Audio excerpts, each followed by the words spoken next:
Watermelons are pretty heavy eaters, so you want to make sure you're supplementing with some fertilizer of some sort. I didn't use any liquid and I didn't use any granular this year with these guys. The reason being is they had a suspicion that the liquid and granular fertilizers, or the water soluble fertilizers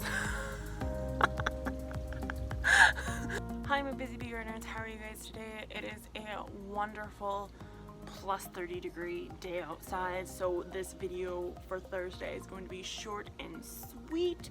We will be talking about watermelons.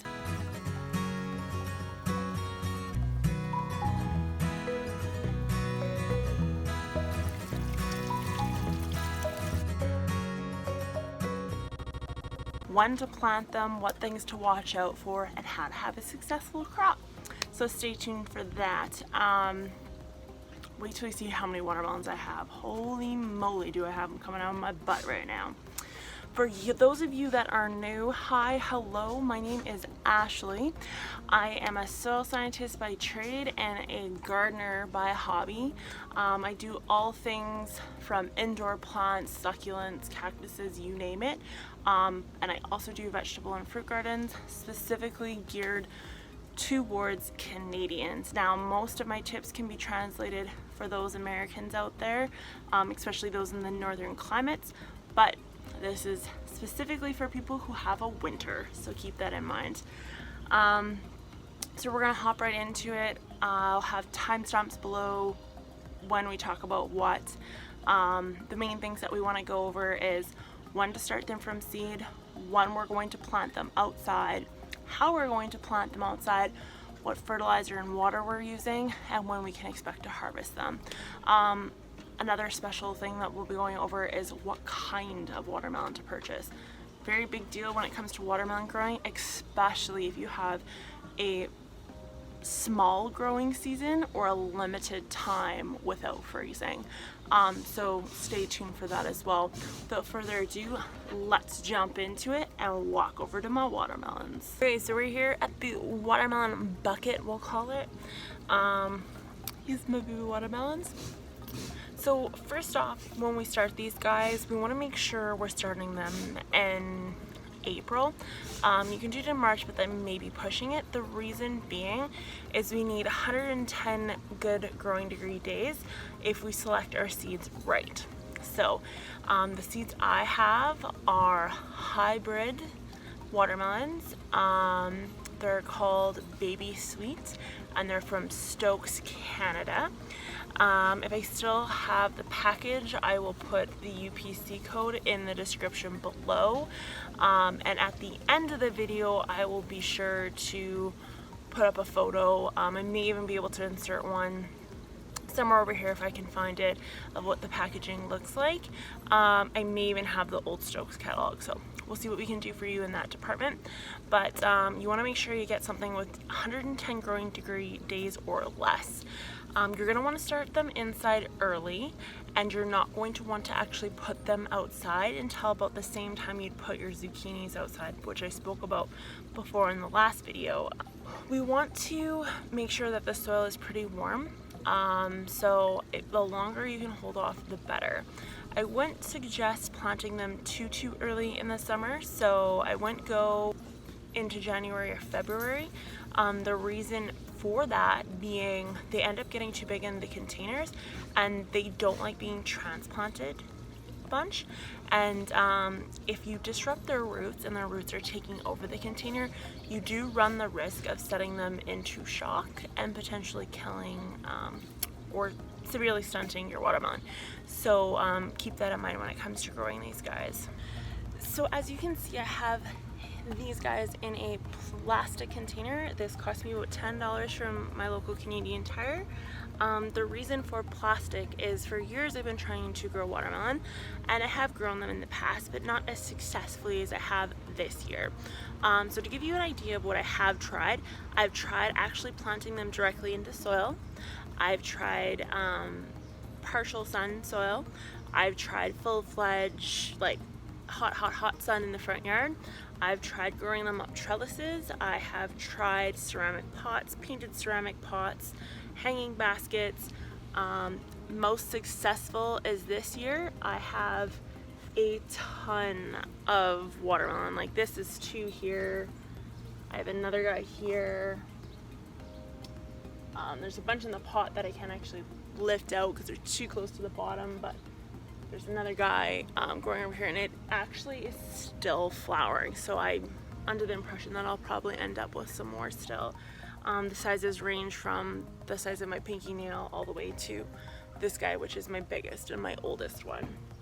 So this seems to be the most successful. He is in sun 24/7, 365, or well, 110. We live in Canada. What can I say? We get snow. Hate to break the news to you if you didn't know yet. I like to pot them in pots now, officially, plastic ones specifically. The pot itself actually gets hot, so the soil is very warm inside, and I'm a firm believer in that being part of the reason why these are doing so well in my garden this year. The other reason I think that they're doing really well this year is I have not let this dry out once. I'm serious. I've been watering it twice a day if needed. The soil is always wet, so I'll show you how wet exactly. I'll pick you up here for a second. Hold on, you're going for a ride. So you can see pretty wet soil. It's literally black, so keep that in mind. Want to keep that. What were you gonna say? Can you bounce? You got this? So as you can see, I'm keeping it pretty moist in there. The soil I used also is probably making a big difference. I splurged and I got the legitimate Miracle Grow potting soil. You can buy a pretty big bag of it for 10 bucks, and the whole pot isn't filled with soil. I never fill my pots all the way with soil. It's a waste of money and it's a waste of time. Roots are never gonna get this far down with the watermelon. So it's filled up with plastic, and I use scrap stuff, so scrap wood, things like that, up to here. Then the rest is soil. I think I used 1 or 2 packages, and I mixed that in with some older soil, but not too much. So it's pretty nutrient-rich soil. It's a fresh pack of it. So yeah, that's, I believe, what the reason is between the pot and the type of soil that's in here, we've got some good things happening, some really nice, moist and fluffy organic material in there. So that's also one of the secrets to growing watermelons in Saskatchewan, or Canada for that matter. So we'll back down here. Now, for fertilizer, what I did was I actually used just a hanging basket slow release fertilizer, you know, the little ball fertilizers, and I spread it all over. Watermelons are pretty heavy eaters, so you want to make sure you're supplementing with some fertilizer of some sort. I didn't use any liquid and I didn't use any granular this year with these guys. The reason being is I had a suspicion that the liquid and granular fertilizers, or the water soluble fertilizers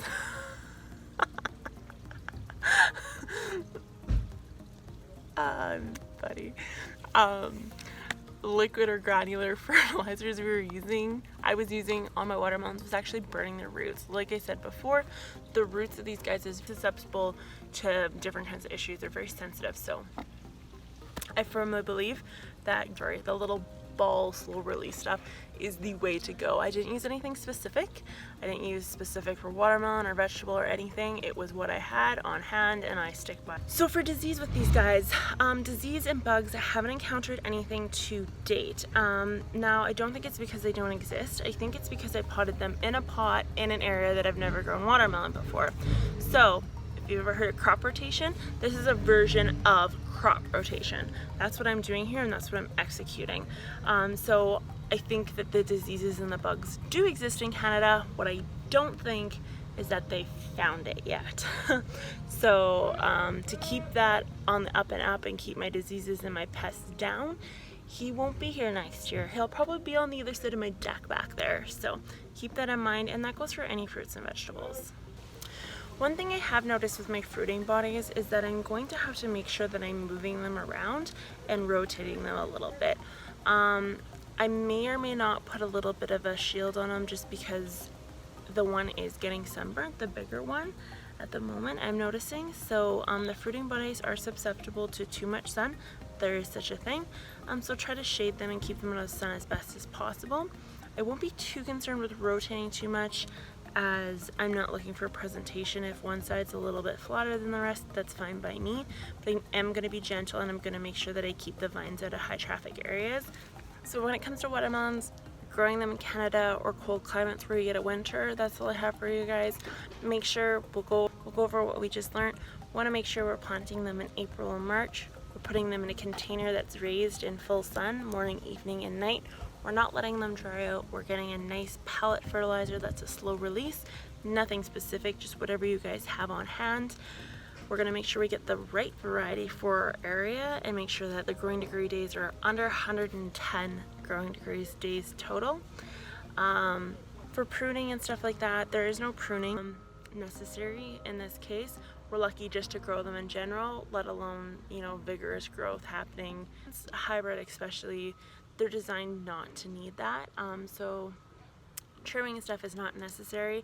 Pollination, we don't need to self-pollinate or anything along those lines. We want to make sure that we are just letting the birds and the bees do the job for us.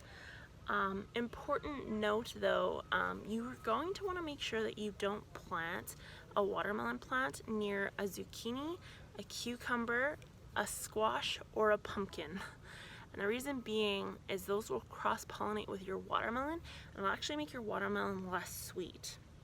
It'll make your watermelon taste watered down and more like a zucchini or the rest of the above. So to avoid that cross-pollination, we want to try to keep them as far away as possible. So to put this into perspective, my zucchini and my cucumbers are all the way, they're not even in this first bed here, they're actually in the second bed behind it. So we want to keep those flowers as far apart as possible. You may end up with a cross-contamination just because that's the way it works. If I wanted to play it on the really safe side, I would put this pot in the front yard, but I'm not too worried about it. But that is another thing to note. If you're getting watermelon that tastes kind of watered down and not as fruity as what you would like it to, it most likely has to do with the fact that it's been cross-pollinated and not to do with the fact that you don't, or that you're. So that's all I have for you guys today. Thanks for stopping by again for this Thursday. For those of you that are just stopping through, thanks for saying hello. We hope to see you sometime in the future. If you would like to see more videos, indoor plants, outdoor plants, fruits, vegetables, you name it, make sure you hit that subscribe button. The first 1,000 subscribers will be entered into a draw where we can win some gardening goodies. So make sure you hit the subscribe button because it is limited to only the first 1,000 subscribers. So hope to see you guys next time. Peace, love, and plants. Hope to see you guys next Thursday. I post every Thursday, keep that in mind. Have an awesome morning, evening, weekend, weekday, whatever the case may be for you. Just enjoy it, enjoy the great outdoors, and I hope you're not going through the same heat wave we are, because holy Hannah, this ginger is gonna melt away, I swear to God. So see you guys next time.